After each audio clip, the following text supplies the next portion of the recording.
The air hung heavy with frost and drifting smoke, turning the forest into a colorless void where sound seemed to travel farther than sight could reach.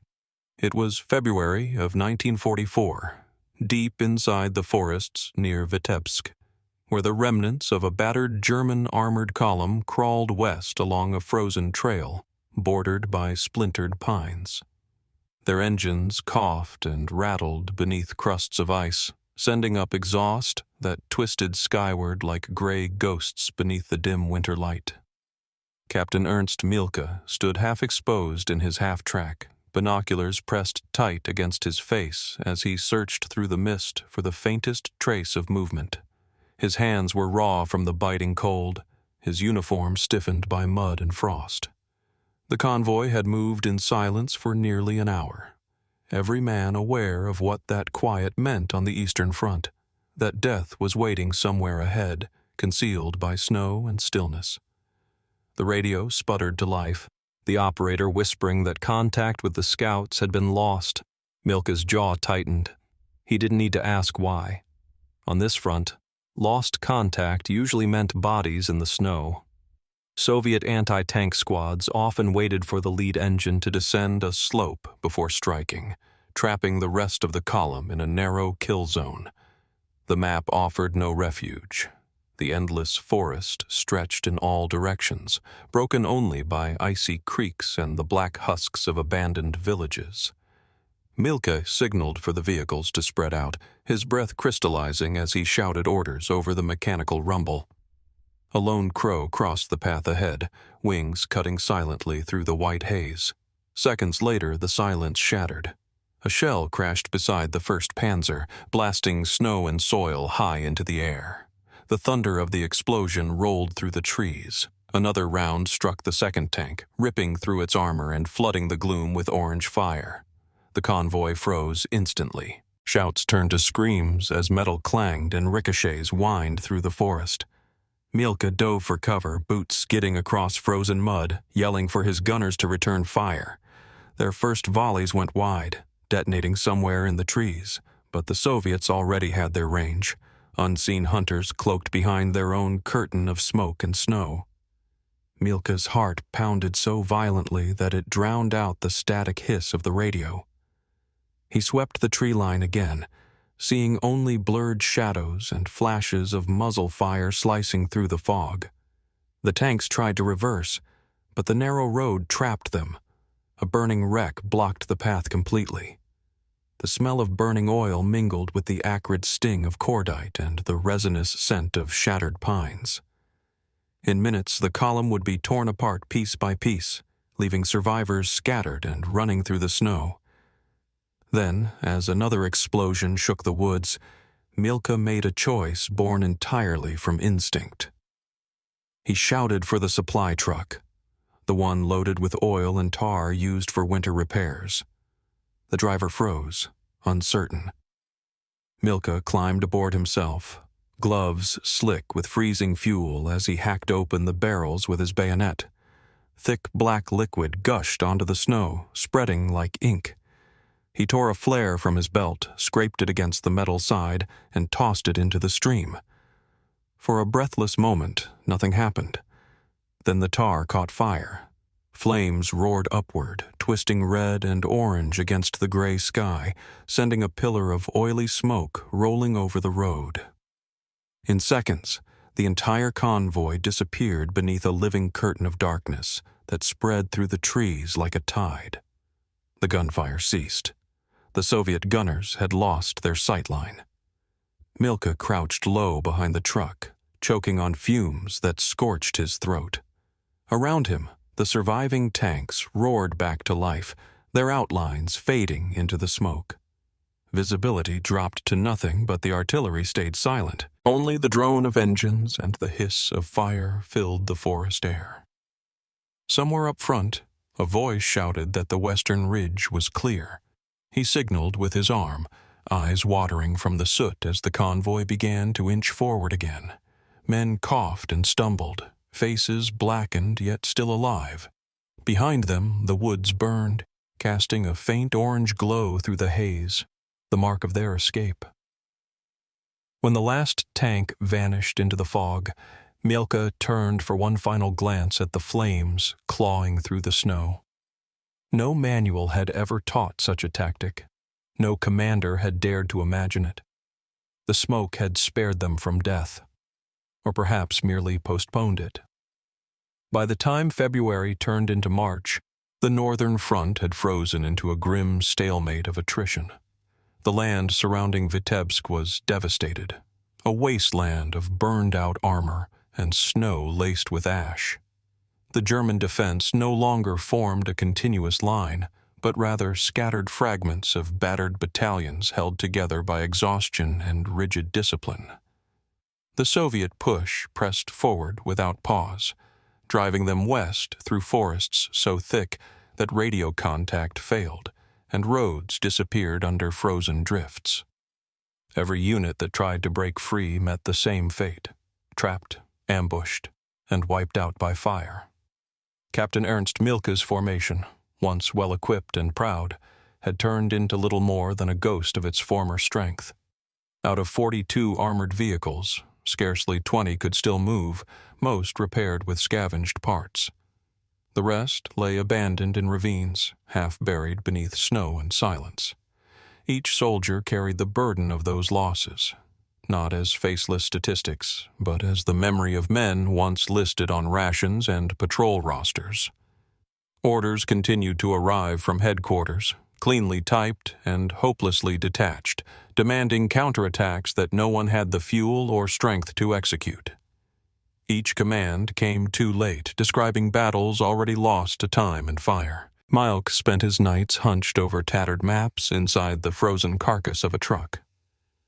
The flickering light of a kerosene lamp threw trembling shadows across the pages, its faint flame barely resisting the drafts.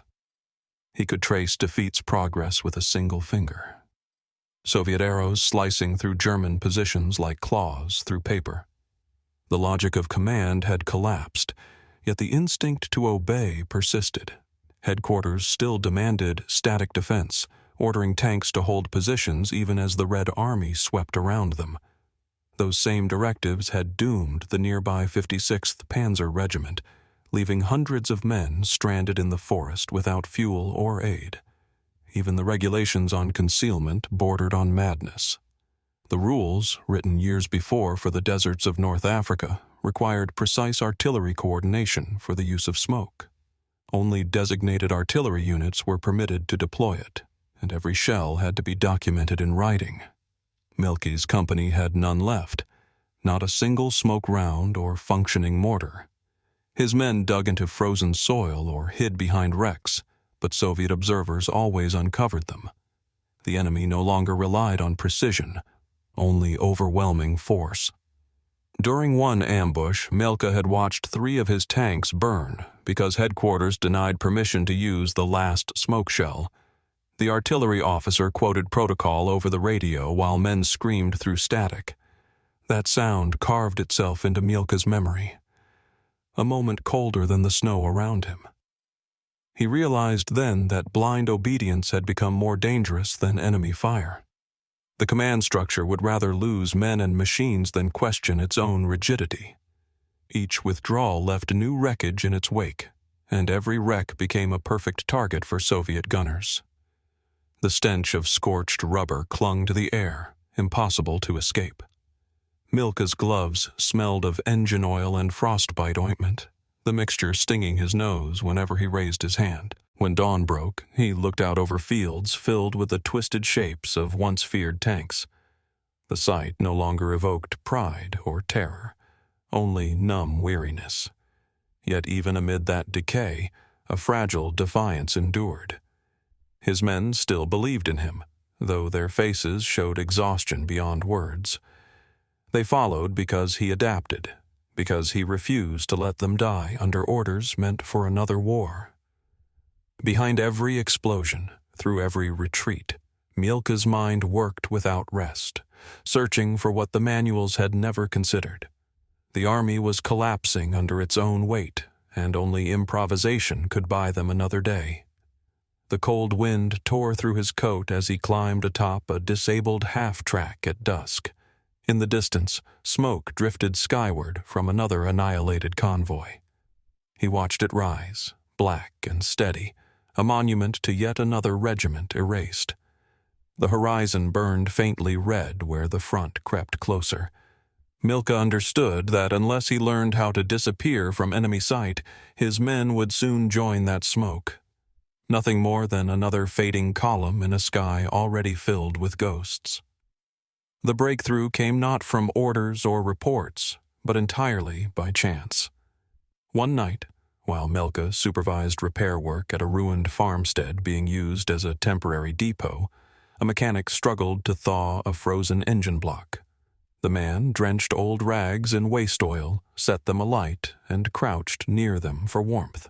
Thick, greasy smoke drifted across the courtyard, obscuring the outlines of vehicles and men alike. Within moments, the entire yard vanished behind a suffocating haze. The sentry at the gate shouted, thinking the position was under attack. Mielke stood still, watching as the smoke muted every reflection of metal, the fire burning low while the haze clung stubbornly to the air like a dark veil. Something clicked inside him at that moment. The fire was crude, messy, and unpredictable. Yet it concealed everything. The mechanic apologized, waving the fumes aside, but Mielke saw something no one else did. He saw protection, concealment, and a possible means of survival. When the haze cleared, he ordered every piece of oily waste they could find to be gathered. The men looked at him with confusion, unsure why their captain wanted to hoard scraps and filth. By the next morning, barrels began appearing beside his vehicle, each filled with mixtures of tar, straw, and heavy grease scraped from engine trays. Mielke worked in silence, his gloves slick with residue and his coat reeking of fuel.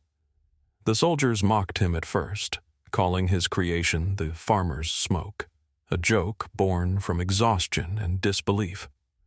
They watched as their captain built small controlled fires, observing how the wind shifted the smoke. He timed its spread, measured its density, and scribbled notes into a worn notebook salvaged from a fallen officer. Sometimes the wind scattered everything too quickly. Other times the flames flared dangerously, forcing men to smother them with sand. Yet with each failure, Mielke made careful adjustments. Less oil, more straw, slower ignition. The bitter, oily scent lingered around camp for days, coating every breath with soot and fatigue. News of his strange experiments eventually reached battalion command. A messenger arrived, shaking his head as he handed over a reprimand. Unauthorized use of fuel reserves, the report stated. Mielke signed it without a word. He had watched too many capable officers die waiting for permission to act. To him, disobedience had become its own form of order, one that served survival instead of regulation. At night he sat beside the barrels, testing new mixtures in small amounts, the orange glow of the flames reflected in his goggles. Gradually, his experiment took shape. By early March, he had created a system. Ignite the barrel, wait 8 seconds, pull back as the oil boiled, then let the smoke drift outward. Across open terrain, it covered 20 meters, and wooded ground it spread nearly 100, forming a thick wall that hung low to the earth. Mielke tracked wind direction, measured temperature, and trained his men to light multiple barrels at once. The laughter stopped soon after. The smoke could blind even their own gunners, and a single mistake could kill them all. When the order came for another retreat through the forests east of Orsha, Mielke loaded the barrels himself. He labeled them as fuel reserves to avoid inspection and hid ignition rags under the lids. The company sergeant, uneasy, warned that using them in combat without authorization could lead to court-martial. Mielke said nothing. His men saw the resolve in his expression, the quiet certainty of someone who had already accepted the consequences of defiance. That night, beneath a sky devoid of stars, Mielke studied the row of blackened barrels. They stood silent and waiting for an order that existed nowhere in any manual. He understood that this invention might either save his company or destroy it completely. But the front was collapsing faster than logic could follow, and the only choice that remained lay between inevitable death and a desperate hope born of smoke and determination. The next battle dawned under a pale, icy sky. The wind whispered through the treetops, dry and cutting, carrying with it the metallic tang of frost and oil. Mielke's company advanced quietly, engines muffled beneath layers of snow. Everyone sensed the Soviets were close. Too still, too silent, too careful. In his command half-track, Mielke rested one hand on the radio dial, eyes locked on the narrow road ahead where faint shadows moved between the trees. Every instinct told him danger waited just beyond the curve. The ambush came with startling precision. The first shell landed without warning, obliterating the lead tank in a burst of orange and steel. A second slammed into the flank, ripping the turret clean off its base. Snow erupted skyward in the blast, and for a blinding second, the world vanished inside a white flash. Then came machine gun fire, measured, surgical, cutting through the haze in bursts of red sparks. The quiet forest turned into a storm of gunfire, smoke, and shattering echoes. Mielke's radio filled with overlapping voices, shouts, panic, and static. Crewmen screamed for coordinates that didn't exist, begging for direction. He gripped the receiver until his fingers ached, then let it fall. The map on his lap offered no escape. Behind them, the road curved sharply into a ravine, already blocked by a blazing wreck. They were pinned, caught exactly as before. He jumped down from the half-track, boots splashing into half-frozen mud, and motioned for the drivers to halt. In the rear trucks, the barrels of smoke mixture rattled under their covers, black and heavy. When Mielke called for them, the sergeant hesitated. "Now?" he asked, disbelief in his tone. Mielke didn't answer. He yanked the tarp away, grabbed a flare, and bit off the cap. The wind tore through the clearing as he dropped the flare into the nearest drum. A burst of flame shot upward, sputtering and crackling before the oil caught. The barrel trembled and began to belch thick clouds of smoke that rolled over the column like a living wave. Then came another, and another, until a dark tide swallowed the world. Snow turned gray, trees faded, even the sun disappeared behind the choking haze. Men wrapped scarves over their mouths, eyes burning from the acrid stench of burning tar. Suddenly the Soviet guns went quiet. The sharp rhythm of firing gave way to confused voices shouting through the smoke. Mielke's gunners aimed by sound alone, firing at the echoes. The ground vibrated under the recoil, spent shells ringing as they scattered into the slush. Around them, the forest became an eerie labyrinth of flickering orange light and shifting shadows. Then, unexpectedly, a gap appeared along the ridge, a narrow passage, invisible moments before. Mielke saw it and seized the chance. He swung his arm forward, shouting over the chaos. Engines roared to life again, silhouettes melting into the smoke as the column began to move. The tanks crept forward like phantoms, treads grinding through frozen mud, while the enemy, blind and disoriented, fired blindly into the empty woods. When the haze finally began to fade, they were already 2 kilometers west of the ambush zone. The wind pushed away the last shreds of smoke, revealing a world left silent. Scorched snow, blackened craters, and a few dying flames licking at shattered trees. All 12 tanks had escaped. Not a single loss. The soldiers turned to their captain in disbelief. Faces smeared with soot, eyes red, uniforms darkened by smoke. Mielke leaned against his half-track, chest heaving, unsure whether the burn in his lungs came from the tar or from relief. The air still tasted bitter, heavy with the scent of fuel and ash. For the first time that winter, his unit had survived a Soviet ambush without a single casualty. What hours earlier had been mocked as madness now stood as their deliverance. And in that moment of breathless quiet, Surrounded by weary men and a horizon flickering with distant thunder, Mielke understood he had crossed a threshold, one that could never be crossed back.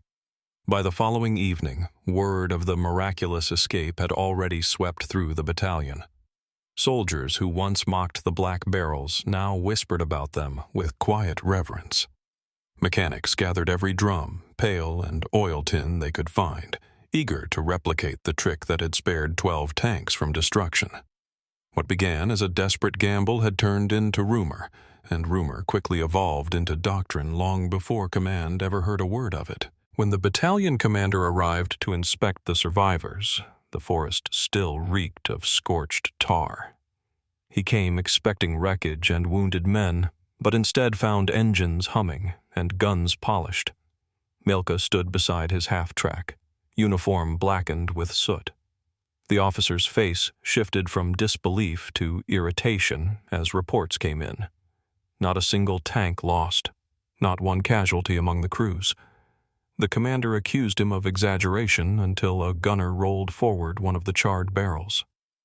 Its rim was warped, and the interior coated in a crust of burned oil.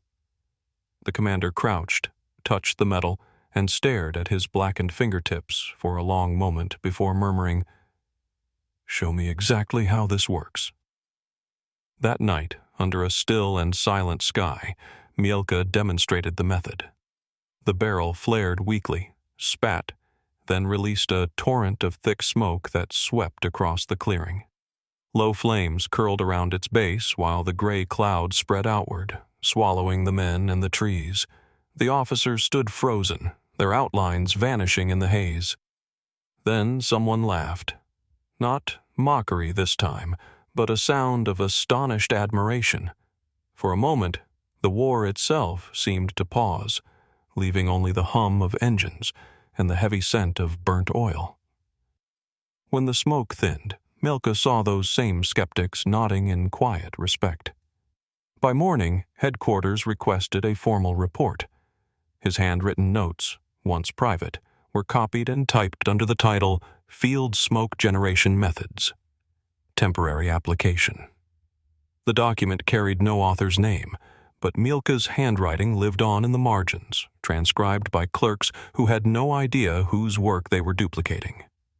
Within a week, entire units of Army Group Center began carrying improvised smoke barrels during retreats.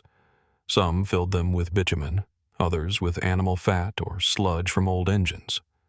None matched Mielke's mixture exactly, yet all produced that same choking fog that hid men from Soviet sight. Success, however, brought new troubles. Fuel reserves ran thin, and higher command rationed every remaining drop. Crews tore apart destroyed vehicles, scraping the insides of tanks for leftover grease.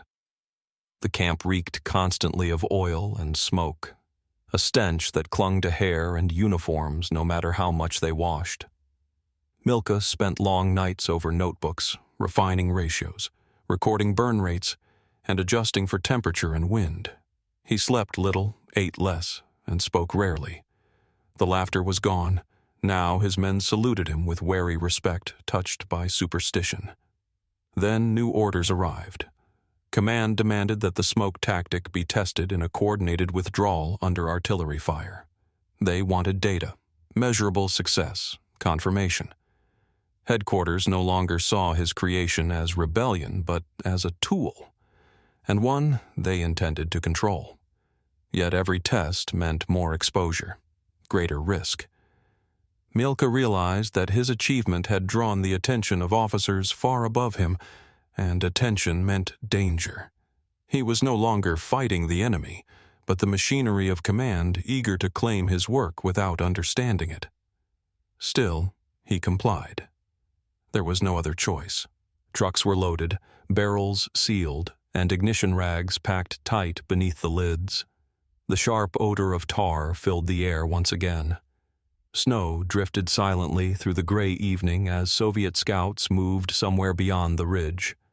Another trial awaited, one that would determine whether Mielke's invention remained a desperate trick or became the final shield between his men and oblivion. By the end of March, the thaw had begun, transforming the forests into swamps of mud and melting ice. The retreating columns moved slower than ever, their tracks sinking deep into the dark slush. Above them, Soviet artillery thundered without rest, day and night, tearing the land apart until it became a wasteland of shattered trees and craters. Captain Mielke's company, reduced to 12 tanks and a few half-tracks, was ordered to cover the retreat near the village of Krasny Rog. The map labeled it a defensive delay. In reality, it was a death order disguised as strategy. The ground was unforgiving, 2 soft ridges surrounding a shallow, waterlogged valley. Melted snow had turned the earth into a trap where even light armor sank and stalled. Beyond the western ridge, their only exit wound through a pine corridor barely wide enough for a single column. Mielke studied the terrain quietly, knowing that one strong Soviet assault would cut them off forever. He ordered the smoke barrels lined along the crest, their black shells gleaming faintly under the weak morning light. The men unloaded them in silence, hands shaking from cold and exhaustion. The first Soviet bombardment struck at dawn, its timing too deliberate to be chance. The horizon flashed red, and moments later the valley erupted. Explosions tearing through the frozen mud. Trees splintered and fell, fragments spinning through the air like shrapnel. Mielke stood behind his half-track, yelling orders into a megaphone drowned by the constant thunder. His gunners fired back, but each muzzle flash gave away another position. Within minutes, 2 tanks were gone, their crews crawling through slick mud streaked with oil and blood. He waited for the wind to turn, just a shift, small but crucial. When it came, he raised his arm and gave the signal. Flames rippled along the ridge as the barrels ignited, each one spewing a thick black tide that poured into the valley. The smoke rolled downward in heavy waves, swallowing everything in sight. The stench was choking, diesel, tar, and scorched wood blending into something that clung to the throat. But it did its work. Soviet spotters lost visibility. Their guns fell silent, and confusion spread through the ranks. Mielke didn't use the moment to flee. Instead, he ordered an advance straight through the haze. The remaining tanks lunged forward, engines howling as treads tore through the mire. Their shapes flickered like phantoms within the shifting smoke. Soviet gunners fired blindly, shells exploding among their own lines. Mielke's panzers broke through the fog at point-blank range, firing before the enemy could react. One shot ripped through a T-34's armor. Another struck a munitions truck that exploded like a sunrise of fire behind the Soviet line. The earth shook beneath the blast. Smoke and flames painted the scene in violent shades of red and gold. The men shouted to one another through the roar, their voices carried off by the wind. For a moment, the front seemed to dissolve completely. No distinction between sides, just chaos, motion, and fire. When the fog began to fade, the Soviets were already pulling back, abandoning ground they could no longer hold. By midday, the western route was open. The surviving German armor, scorched and trembling, pushed through the gap toward the main road. Behind them, Krasny Rog burned, its pines stripped bare by heat and shrapnel. Of the 12 tanks, only 7 remained. The rest lay scattered, smoking where they had fallen. Mielke climbed down from his turret, his face streaked with grime, and looked back at the valley below. His creation had saved hundreds of men, yet it had cost him half of what he commanded. The snow bore a faint red tint where the smoke had settled.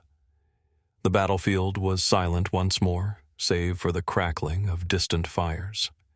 Mielke lit a cigarette with trembling fingers.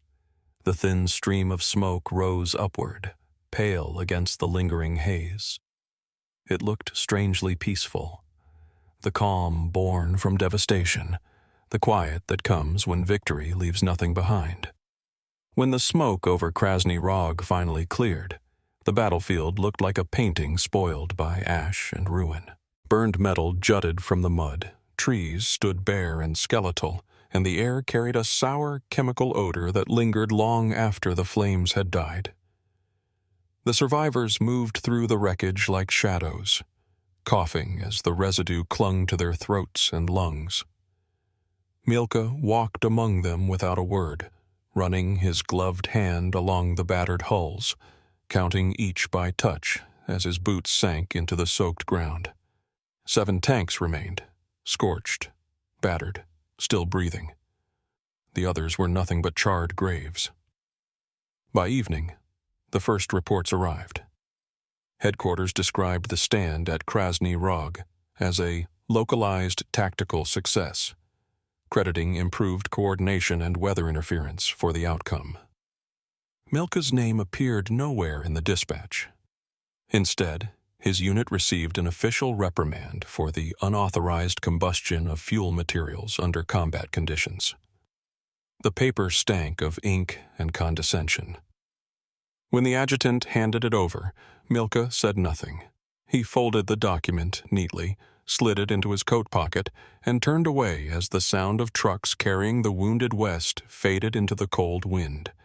His soldiers, hollow-eyed and blackened with soot, waited for the punishment that never came. Instead, Mielke gathered them near the wrecks and spoke only once. "We'll do it again," he said quietly, "until they stop chasing us." No one replied, but every head nodded. The laughter that once greeted his strange experiments had vanished, replaced by the wordless loyalty of men who had seen death reach for them and fail. Within a few weeks, the smoke trick had spread beyond his reach. New battalions arrived carrying crude barrels marked with field codes. Clerks drew diagrams, engineers redesigned ignition caps, and supply officers requisitioned oil drums by the hundreds. Mielke received no credit, only a curt order to advise upcoming tests. He sent back short notes, ratios, ignition times, adjustments for wind, and then returned to the front. He no longer trusted reports or bureaucracy. His belief belonged only to what worked in the field. The stench of tar followed them everywhere. Soldiers joked that anyone could find the company simply by smell. Even in his sleep, Mielke tasted smoke at the back of his throat, a constant reminder of the price that came with defiance. Each success felt smaller than the last, each victory more hollow. The Soviets adapted quickly, using air bursts and indirect fire to pierce the fog. Every clash required heavier smoke, more fuel, greater risk. His men grew thinner, their skin and hands stained black, their lungs raw from breathing fumes day after day. One damp night near Smolensk, Mielke stood beside a stubborn barrel that refused to catch. The air was wet and heavy, the mixture spitting weakly. He struck flare after flare until one finally ignited. Too violently. A nearby soldier shouted a warning, but the blast swallowed his voice.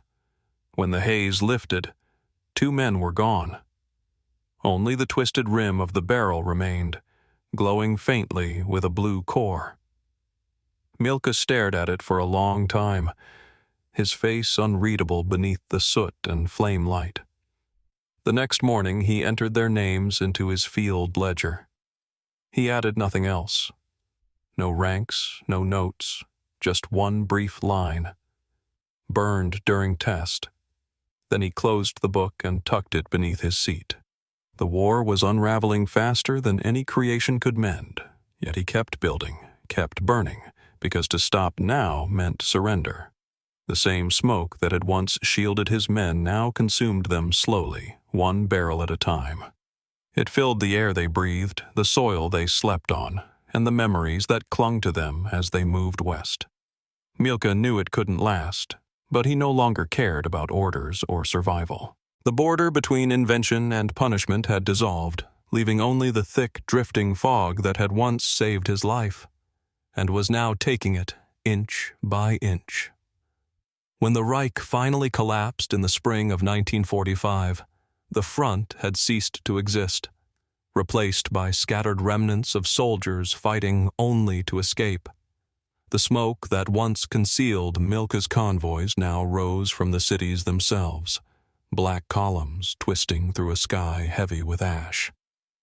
Roads once meant for tanks were choked with refugees, wagons, and the wreckage of machines too broken to move. Orders no longer mattered. Chains of command had dissolved into rumor and confusion. Mielke's company, reduced to barely 50 men, drifted across East Prussia like a wrecked ship carried by the tide of retreat. No directives came from headquarters anymore. The radios were dead, their batteries drained long ago. Instead, Mielke navigated by instinct, following rivers, bridges, and tree lines marked faintly on his map. Each night they built small fires using the last drops of oil, the smoke now pale and weak, incapable of hiding anything. The men still called him Herr Hauptmann, though rank had lost its meaning. They followed him not from obligation but from faith, drawn by his quiet composure, by the sense that somewhere, somehow, a road still led west. The countryside had descended into chaos. Soviet armor thundered past burning hamlets, their treads crushing the remnants of thawing fields. In the ditches lay bodies in every color of cloth, German gray, Soviet green, and the brown of civilians, all equally still. The air reeked of decay and fuel, mixed with the sweetness of wet soil awakening from winter. Mielke's column moved only by night, guided by starlight glinting in puddles. They avoided main roads, crossing fields and forests, carrying one final smoke barrel patched together from scraps. Near Königsberg, the end came. Soviet patrols closed in from 3 sides, their searchlights sweeping across the open plain. The German convoy broke apart, engines stalling in mud, men abandoning their vehicles to flee into darkness. Mielke ordered the last barrel ignited to mask their escape. The flame caught at once, rising with an almost unnatural fury, its smoke spreading wide under the freezing wind. For a fleeting instant it looked like the old days, a curtain of black fog standing between life and death. Then the gunfire began. By sunrise, silence had returned. The half-tracks burned to skeletal frames, ammunition crackling in muted bursts. Amid the wreckage, the barrel still stood upright, its surface split and charred. Some said Mielke was captured that night. Others claimed they saw him walking alone toward the west, uniform torn, carrying nothing but a small notebook. The truth vanished with him, buried beneath the smoke he had made.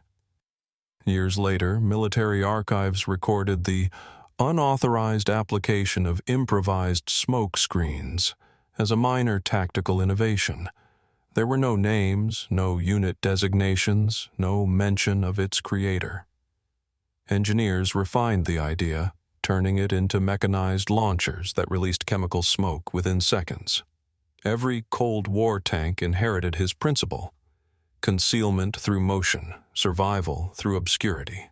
The textbooks gave credit to no one. In the ruins of Königsberg, local farmers found rusted drums half buried in the fields. When they pried one open, it still carried the faint scent of oil and burned straw. They hauled it away to use as a water trough, unaware that it had once shielded men from death itself. The metal was warped and sharp-edged, but inside, the surface still gleamed faintly, as though it remembered the fire that once lived there. Mielke's name appeared on no memorial. No message ever reached his family. No commendation crossed the desks of Berlin's final clerks. Yet every tank that has since rolled behind a wall of smoke carries his unseen spirit, the echo of a man who discovered that smoke could succeed where command had failed. And each time armored columns vanish into engineered fog, the quiet legacy of his defiance drifts once more across the battlefield, unseen, enduring, and alive.